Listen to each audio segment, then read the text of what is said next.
Ask anyone, what do you wish to have most in life? Almost everybody says, I wish I was happy.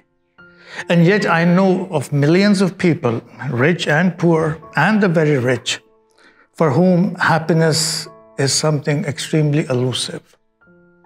Why is happiness so difficult to achieve that everybody is struggling for it and nobody seems to get it?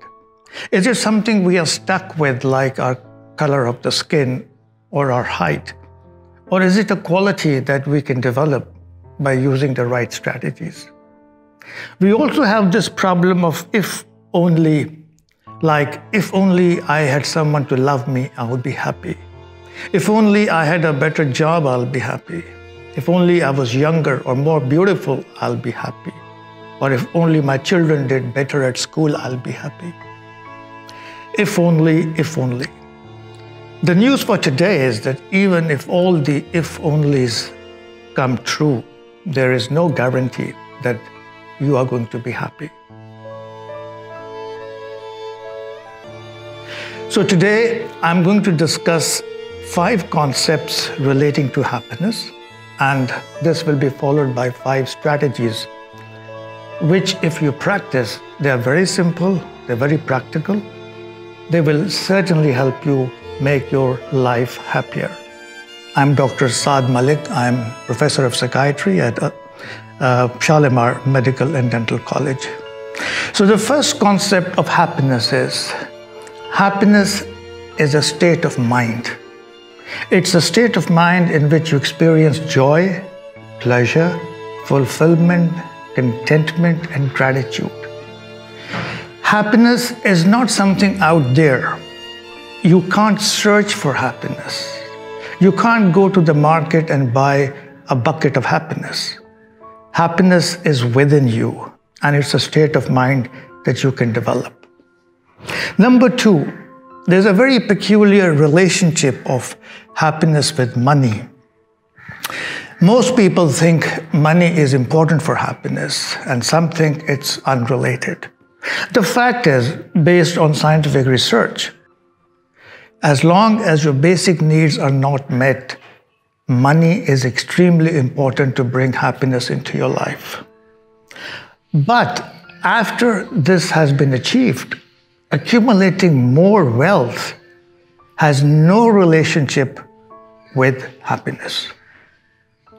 You'll be surprised that there are basically 3 factors which contribute to happiness. One is your personality and mental outlook, your attitude.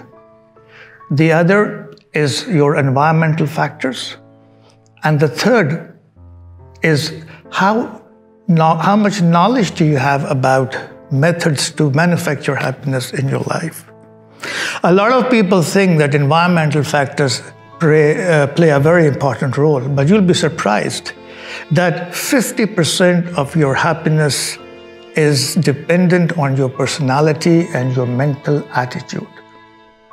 And 10% only depends on the environmental factors. And 40% depends on your ability to use strategies to develop happiness in your life. In other words, 90% of your happiness has nothing to do with the environment that you live in. And the reason for that is the third concept of happiness, what we call hedonic adaptation, H-E-D-O-N-I-C. Hedonic means pleasure, adaptation means habituation. We are made in such a way that we adapt to happiness. So what gives us tremendous happiness today, after a few days we get used to it and it's no longer a source of happiness. Just imagine if you look back into your life at all the important events that were tremendously happy. Today, they may have absolutely no happiness value, but at that time, they were triggers of profound happiness in your life. So this is called hedonic adaptation, and this again is extremely important. Happiness related to money. If you had all the money that you desire, do you think you will change your parents? Do you think you will change your children? Do you think you will change the people you love? the things that give you happiness and the things that give you peace? Probably not. But that, again, the relationship between happiness and money is a very peculiar one. There are sources of happiness like your job, relationships, spending time in social activities, enjoying your hobbies. But of all these, nothing is more important than a loving relationship. We sacrifice relationships at the altar of accumulating money, not realizing that the most significant and the most reliable source of happiness is your relationship. These are the 5 concepts that you must understand. Happiness is something that comes from within. It's not something related to the outside world as much as we would like to think. Happiness is something that we adapt to. Primary loving relationships have a lot to do with happiness. And money, till a certain limit, is very important, but after that, it has very little relationship with happiness. So with these 5 concepts behind us, let's move on to the prescriptions for happiness. And I'll now be sharing with you some very simple methods. If you practice them, I'm very sure it is going to bring more happiness in your lives. Number 1 is lower your threshold of happiness. Most of us are looking for those terrific experiences, those tremendous ecstatic experiences, going on a beautiful holiday, having a beautiful, loving relationship.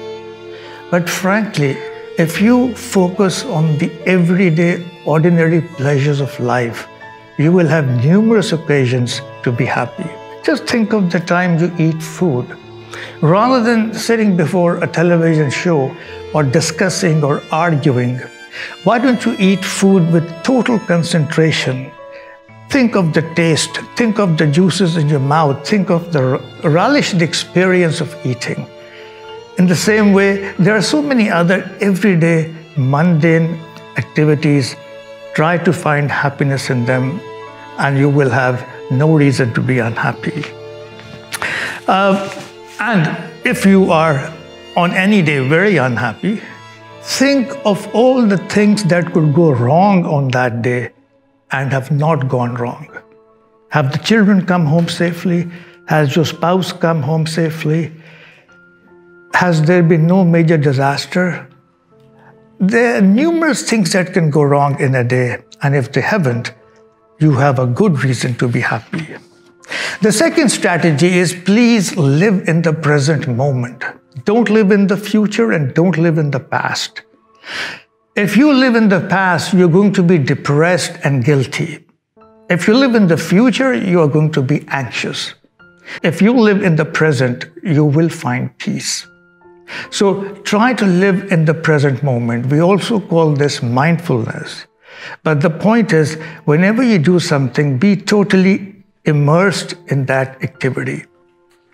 The third strategy is get rid of emotional addictions. There are 5 dreaded words which create psychological slavery. And those 5 dreaded words are, what will people think? When you lead a life which is controlled by this attitude, you are a slave. You are not a free man. Try to become the architect and the designer of your life. Get into the driving seat if you haven't so far. It's your life, and until you design it the way you want it, you will not be happy. Try to change what you can and try to accept what you cannot. And very importantly, know the difference between the two. So these are called emotional addictions, worrying about what others think, letting the others write the script of your life. Don't do that. Become a designer of your life. Number 4, accept your life as something which is not fair, not just. The world is full of unusual happenings. We crave for a fair and just world, but it is not. So accept the world as it is, and it is a very unfair and very unjust world. Mind your thoughts. Your brain is a thought manufacturing factory. It manufactures thoughts. But it's you who decides whether these thoughts are going to be positive, negative, or neutral. And these thoughts are basically electrochemical energy which affects your biology, your physiology, your chemistry, and your moods. And try to become a master of your mind rather than the mind becoming your master. And the reason is we have 60,000 thoughts in a day. And about 80% of these thoughts are negative. And the reason for that is that by the age of 18, we have been praised roughly 30,000 times, but we have been criticized and discouraged 350,000 times. But now you have to decide what kinds of thoughts are you going to accumulate and generate in your mind. So watch your thoughts. And number 5 and last is, please don't accept the media's view of the world. The media gives us a very negative view of the world. It focuses on all the things that are wrong. They will never report the millions of children that reached home safely, the thousands of planes and trains that reached safely. They will always pick on the one that went wrong. So don't look at the world through the media's paradigm. It's absolutely unreliable.